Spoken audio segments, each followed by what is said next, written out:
Hello everyone, welcome to our channel simply unique. Bhagavad Gita series चल रही है, अध्याय 2 चल रहा है और हम आ गए हैं 14 श्लोक पे 15 श्लोक पे आ गए हैं हम लोग। और आई होप आप सबको समझ में आ रही होगी। और मैंने पिछली वीडियो में बताया है, गीता को आप 100 लोग अपने अपने मतानुसार सुने, मतलब अपने दिमाग से सुने, अपने दिल से सुने, समझें, अपने टाइम को इसमें स्पेंड करें और देखें क्या कहना चाह रहे हैं भगवान हमसे। तो चलिए देरी ना करते हुए स्टार्ट करते हैं। ऐसा नहीं है कि मैंने कहा ना कि जब मैं इसे खोलती हूँ तो मुझे अलग ही मीनिंग दिखाई देता है, दोबारा खोलती हूँ सेम वही स्टैंजा है, सेम वही श्लोक है, सेम वही अर्थ है, लेकिन मेरे परसेप्शन बदल जाते हैं। तो इसलिए आप सबको बताया जाता है कि आप इसके साथ टिक के बैठें, ठीक है। आप भी अपना समय इसमें दें। समय देना का मतलब है कि आप इसको साथ लेके कहीं भी, मतलब ये नहीं कि आप पढ़ते ही रहें। जब भी आपको समय मिले तो आप सुन लिया कीजिए। बहुत अच्छी है, यूट्यूब पे और भी लोगों ने अपलोड कर रखी है, मैं भी उन्हें सुनती हूँ और अच्छा लगता है। मतलब एक कुछ फॉलो करो मत करो, लेकिन एक कहते हैं ना माइंड सेट पॉजिटिव हो रहा है। गंदे पानी में अगर आप साफ़ पानी को डालते रहेंगे तो गंदा एक दिन जाके साफ़ हो ही जाता है। सिमिलरली अगर हम सिर्फ कुछ अच्छा सुनते ही हैं तो डर्ट अपने आप बाहर निकलती रहती है, ठीक है। यम हिम न व्यथ यंतते पुरुषम पुरुष शर्भम सम दुखम सुखम धीरम सोयम मृतम तवाय कल्पते। हे पुरुष अर्जुन, जो पुरुष सुख या दुख में विचलित नहीं होता, इन दोनों में समभाव रहता है, वह निश्चित रूप से मुक्ति के योग्य है। तात्पर्य, जो व्यक्ति आत्म साक्षात्कार के उच्च अवस्था प्राप्त करने के लिए दृढ़ प्रतिज्ञ है और सुख दुख के प्रहारों को समभाव से सह सकता है, वह निश्चित ही मुक्ति के योग्य है। वर्णाश्रम धर्म में चौथी अवस्था अर्थात संन्यास आश्रम कष्ट साध्य अवस्था है, किंतु जो अपने जीवन को सचमुच पूर्ण बनाना चाहता है वह समस्त कठिनाइयों के होते हुए भी संन्यास आश्रम अवश्य ग्रहण करता है। ये कठिनाइयाँ पारिवारिक संबंध विच्छेद करने तथा पति पत्नी और संतान से संबंध तोड़ने के कारण उत्पन्न होती हैं, किंतु यदि कोई इन कठिनाइयों को सह लेता है तो उसके आत्म साक्षात्कार का पंथ निष्कंटन हो जाता है। अतः अर्जुन को क्षत्रिय धर्म निर्वाह से में दृढ़ रहने के लिए कहा जा रहा है। भले ही स्वजनों या अन्य प्रिय व्यक्तियों के साथ युद्ध करना कितना ही दुष्कर क्यों ना हो। भगवान चैतन्य ने 24 वर्ष की अवस्था में ही संन्यास ग्रहण कर लिया था। यद्यपि उन पर आश्रित उनकी तरुण पत्नी या वृद्ध माँ की देखभाल करने वाला अन्य कोई ना था, तो भी उच्च आदर्श के लिए उन्होंने संन्यास ग्रहण किया और अपने कर्तव्य पालन में स्थिर बने रहे। भव बंधन में मुक्ति पाने का यही एकमात्र उपाय है, ठीक है। देखिए, ऐसा नहीं है, जो इसमें आगे हम पढ़ेंगे, गृहस्थ में भी इंसान मोक्ष प्राप्त कर सकता है और सबसे इजी गृहस्थ में ही होता है। घर बार छोड़ने के लिए जब भगवान बुद्ध चले और घर उन्होंने छोड़ा चाहा, तो उन्हें वापस आके पता चला कि जो मैं घर छोड़ के मुझे मिला है ना, वो मुझे यहाँ भी मिल सकता था। ये उन्हें बाद में पता चला, ज्ञान, इस बात का उन्हें ज्ञान प्राप्ति के बाद पता चला। 16वां श्लोक है, नासतो विघ्यते भावो नाभावो विघ्यते सतः उभयोरपि दुष्टो अंत स्वतः न योस्त तत्वदर्शियों ने यह निष्कर्ष निकाला है कि असत भौतिक शरीर का तो कोई चिर स्थायित्व नहीं है, किंतु सत आत्मा अपरिवर्तन रहता है। उन्होंने इन दोनों की प्रकृति के अध्ययन द्वारा यह निष्कर्ष निकाला है। परिवर्तनशील शरीर का कोई स्थायित्व नहीं है। आधुनिक चिकित्सा विज्ञान ने भी यह स्वीकार किया है कि विभिन्न कोशिकाओं की क्रिया प्रतिक्रिया द्वारा शरीर प्रतिक्षण बदलता रहता है। इस तरह शरीर में वृद्धि तथा वृद्धावस्था आती रहती है, किंतु शरीर तथा मन में निरंतर परिवर्तन होने पर भी आत्मा स्थायी रहता है। यही पदार्थ तथा आत्मा का अंतर स्वभावतः शरीर नित्य परिवर्तनशील है और आत्मा शाश्वत है। तत्वदर्शियों ने, चाहे ये निर्विशेषवादियों हो या सगुणवादी, इन निष्कर्ष की स्थापना की है। विष्णु पुराण में कहा गया है कि विष्णु तथा उनके धाम स्वयं प्रकाश से प्रकाशित हैं। सत्य तथा असत शब्द आत्मा तथा भौतिक पदार्थ की एक घोतक है।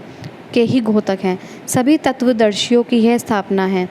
यही से भगवान द्वारा अज्ञान से मोहग्रस्त जीवों को उपदेश देने का शुभारंभ होता है। अज्ञान को हटाने के लिए आराधक और आराध्य के बीच पुनः शाश्वत संबंध स्थापित करना होता है और फिर अंश रूप में जीवों तथा श्री भगवान के अंतर को समझना होता है। कोई भी व्यक्ति आत्मा के अध्ययन द्वारा परमेश्वर के स्वभाव को समझ कोई भी व्यक्ति आत्मा के अध्ययन द्वारा परमेश्वर के स्वभाव को समझ सकता है। अगर आप अपनी आत्मा को जान गए तो समझ लीजिए आप परमात्मा को जान गए, और जिस दिन आपने परमात्मा को जान लिया तो आप अपनी आत्मा को भी जान गए। आत्मा तथा परमात्मा का अंतर अंश तथा पूर्ण के अंतर के रूप में है। वेदांत सूत्र तथा श्रीमद् भागवत में परमेश्वर को समस्त उद्भवों यानी कि प्रकाश का मूल माना गया है। ऐसे उद्भवों का अनुभव परा तथा अपरा प्रकृतियों कर्मों द्वारा किया जाता है। जीव का संबंध परा प्रकृति से है, जैसा कि 7वें अध्याय में स्पष्ट होगा। यद्यपि शक्ति तथा शक्तिमान में कोई अंतर नहीं है, किंतु शक्तिमान को परम माना जाता है और शक्ति या प्रकृति को गौण। अतः सारे जीव उसी तरह परमेश्वर के सदैव अधीन रहते हैं जिस तरह सेवक स्वामी के या शिष्य गुरु के अधीन रहता है। अज्ञान अवस्था में ऐसे स्पष्ट ज्ञान को समझ पाना असंभव है। अतः ऐसे ज्ञान से दूर करने के लिए सदा सर्वदा के लिए जीवों को प्रबुद्ध करने हेतु भगवान भगवद गीता को उपदेश देते हैं। ठीक है, आगे का श्लोक है भगवद गीता का 17वां श्लोक है। अविनाशी तु तद्दीति येन सर्वमिदं तत्वं विनाशमव्ययस्यास्य न कश्चित् कर्तुमर्हति। जो सारे शरीर में व्याप्त है उसी में तुम अविनाशी समझो, उसी को तुम अविनाशी समझो। उस अव्यय आत्मा को नष्ट करने में कोई भी समर्थ नहीं है। इस श्लोक में संपूर्ण शरीर में व्याप्त आत्मा की प्रकृति का अधिक स्पष्ट वर्णन हुआ है। सभी लोग समझते हैं कि जो सारे शरीर में व्याप्त है वह चेतना है। प्रत्येक व्यक्ति को शरीर में किसी अंश या पूरे भाग में सुख दुख का अनुभव होता है, किंतु चेतना की यह व्याप्ति किसी के शरीर तक ही सीमित रहती है। एक शरीर से सुख तथा दूसरे शरीर का बोध दूसरे शरीर को नहीं हो पाता। फलते प्रत्येक व्यक्ति शरीर में व्यष्टि आत्मा और इस आत्मा की उपस्थिति का लक्षण व्यष्टि चेतना द्वारा परिलक्षित होता है। इस आत्मा को बाल के अग्रभाग के 10,000वें भाग के तुल्य बताया जाता है। श्वेताश्वतर उपनिषद में इसकी पुष्टि हुई है। बालाग्रशत भाग्य से शतघा कल्पितस्य च भागो जीवः स विज्ञ स चान्यतयाय कल्पते। यदि बाल के अग्रभाग को 100 भागों में विभाजित किया जाए और फिर इनमें से प्रत्येक भाग को 100 भागों में विभाजित किया जाए तो इस तरह से प्रत्येक भाग की माप आत्मा का परिमाप है।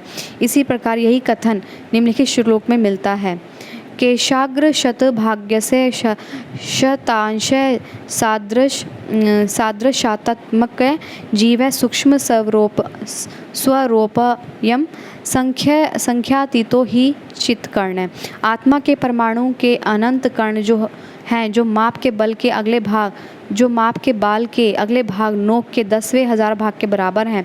इस प्रकार आत्मा का प्रत्येक कण भौतिक परमाणुओं से भी छोटा है और ऐसे असंख्य कण यह अत्यंत लघु आत्मा स्फुलिंग भौतिक शरीर का मूल आधार है और इस आत्मा स्फुलिंग का प्रभाव सारे शरीर में उसी तरह व्याप्त है जिस प्रकार किसी औषधि का प्रभाव व्याप्त रहता है।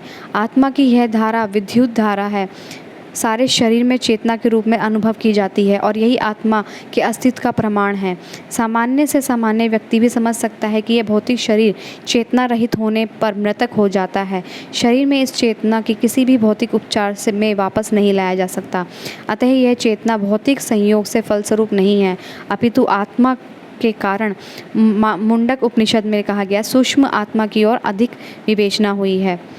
श्लोक है यहाँ पर कोई एषो अणुरात्मा चेतसा वेदित्व यस्मिन् प्राणे पश्चधा संविवेश प्राणोश्चेति सर्वमोत प्राजन यस्मि वसुदे विभव विभवतस येष आत्मा। आत्मा आकार में अणु तुल्य है, जिसे पूर्ण बुद्धि के द्वारा जाना जा सकता है। यह अणु आत्मा 5 प्रकार के प्राणों से तैर रहा है: प्राण, अपान, व्यान, समान तथा उदान।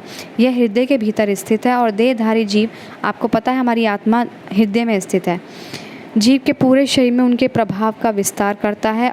अब जब आत्मा को पांच वायु के कलमश शुद्ध कर लिया जाता है तो इसका आध्यात्मिक प्रभाव प्रकट होता है। हठ योग का प्रयोजन विविध आसनों द्वारा उन 5 प्रकार के प्राणों को नियंत्रित करना और आत्मा को घेरे हुए है। यह योग किसी भौतिक लाभ के लिए नहीं, अपितु भौतिक आकाश के बंधन से अणु आत्मा की मुक्ति के लिए किया जाता है।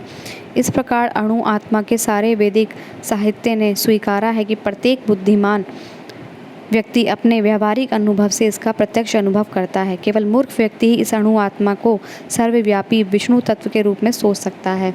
अणु आत्मा का प्रभाव पूरे शरीर में व्याप्त हो सकता है।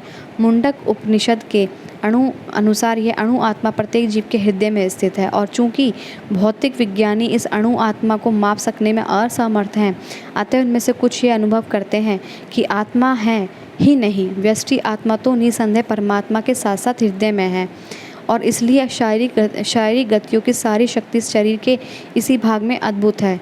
जो लाल रक्त कण फेफड़ों से ऑक्सीजन ले जाते हैं, वे आत्मा से ही शक्ति प्राप्त करते हैं।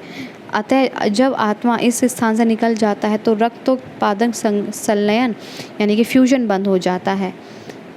औषधि विज्ञान लाल रक्त कणों की महत्ता को तो स्वीकार करता है, किंतु वह निश्चित नहीं कर पाता कि शक्ति का स्रोत आत्मा है।